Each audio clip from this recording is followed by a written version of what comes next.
যেহেতু আমি প্রেগনেন্ট ছিলাম, আমার সিকনেস হয়েছিল। প্রচণ্ড সাপোর্ট পুরো টিমের কাছ থেকে পেয়েছি। এটা আসলে খুব স্মরণীয়। চরিত্রের প্রথম যে গুণটা থাকা উচিত সেটা হচ্ছে তাদের নমনীয়তা। জীবনটা আসলে অদ্ভুত সুন্দর, কিন্তু আপনাকে সেই সুন্দরটা বানাতে হবে। তো আমার কাছে বন্ধুত্বের মানেই হচ্ছে বিশ্বাস। আপনার ফেসবুক কাভারে দেখা যায় যে শাফকাত আমানত আলীর সঙ্গে একটা ছবি, এই ছবির পেছনের গল্পটা শুনতে চাই। শাফকাতের সঙ্গে ওইটা আমার প্রথম একটা গান, প্রথম উর্দু গান রিলিজ হয়েছে। এটা শাফকাতের চ্যানেল থেকেই হয়েছে।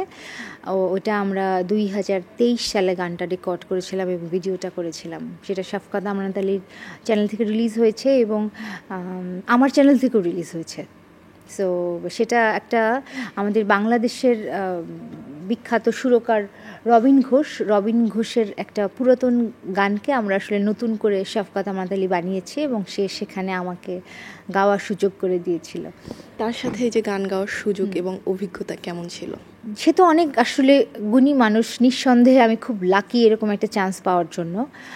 এবং আমরা যখন এই গানের শ্যুট করেছিলাম দুবাইতে, তখন আমি 7 মান্থ প্রেগনেন্ট ছিলাম। ওয়ালটন এখন দেশের সীমানা পেরিয়ে পৌঁছে গিয়েছে 50টিরও বেশি দেশে।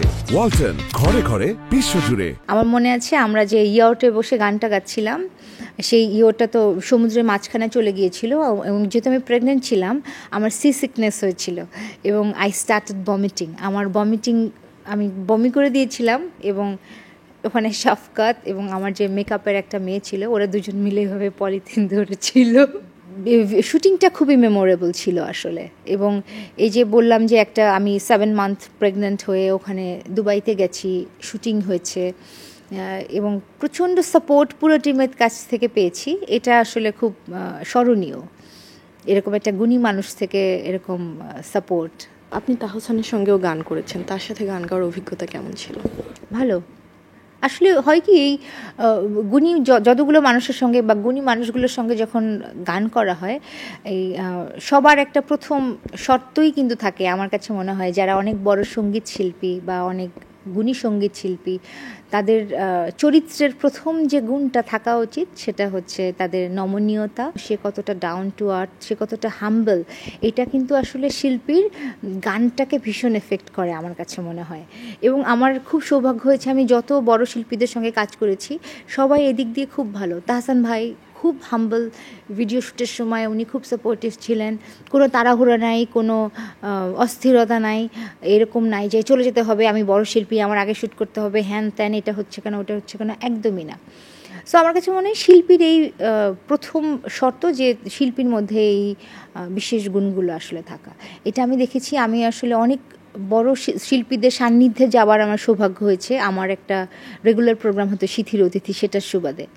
তো আমি দেখেছি যে যত বড় শিল্পী আসলে, যত গুণী শিল্পী, তার ব্যবহার, তার আচার, তার আচরণ ততটাই বেশি নমনীয় এবং খুবই শিক্ষণীয়।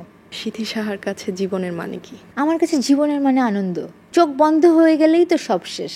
আমরা আসলে একদমই ভরসা নাই, কিন্তু আমরা এখানে বসে আমি আর আপনি গল্প করছি, এখানে আমি মরে যেতে পারি। সো আমার কাছে মনে হয় জীবনের প্রত্যেকটা মুহূর্ত আনন্দে, হিংসা বিবাদ এগুলো না, মানে আগে অনেক কিছু মনে হতো যখন আমি আরও ছোট ছিলাম, তখন দেখা যেত খুব এগ্রেসিভ ছিলাম বা অনেক কিছু মানতে চাইতাম না। বাট এখন যত বয়স হচ্ছে, স্পেশালি আমার মেয়ে আমার কোলে আসার পর থেকে, আমার কাছে মনে হয় জীবনটা আসলে অদ্ভুত সুন্দর, কিন্তু আপনাকে সেই সুন্দরটা বানাতে হবে। অন্য কেউ এসে আপনার জীবনটা সুন্দর বানাতে পারবে না। আপনার নিজের আনন্দ নিজেকে তৈরি করতে হবে এবং নিজের জীবনটা নিজেকেই আসলে সুন্দর করতে হবে। আপনার কাছে বন্ধুত্বের মানে কি? বন্ধুত্বের মানে বিশ্বাস। একটা বন্ধু, আমরা কখন বন্ধু বলি? আমরা আমাদের পার্টনার থাকে, আমাদের হাজব্যান্ড থাকে, আমাদের বাবা মা ভাই থাকে। বন্ধু এমন একটা ওয়ার্ড যে আসলে যে সম্পর্ক, সব সম্পর্কের ঊর্ধ্বে আমার কাছে মনে হয়। কারণ একজন বন্ধুকে আমরা আমাদের মনের যত কথা সব কিছু বলতে পারি। আমরা বলি না বেস্ট ফ্রেন্ড, এই জন্যই সে বেস্ট ফ্রেন্ড হয়ে ওঠে, কারণ তাকে আমি সেই অন্ধবিশ্বাসটা করতে পারি। সো সে অন্ধবিশ্বাসের জন্য সে কিন্তু আমার ইনস অ্যান্ড আউট সব কিছু জানে। তো আমার কাছে বন্ধুত্বের মানেই হচ্ছে বিশ্বাস। আসলেই বিশ্বাস ছাড়া আর কিচ্ছু না। ভালোবাসা তো আছেই, বিশ্বাসই প্রথম।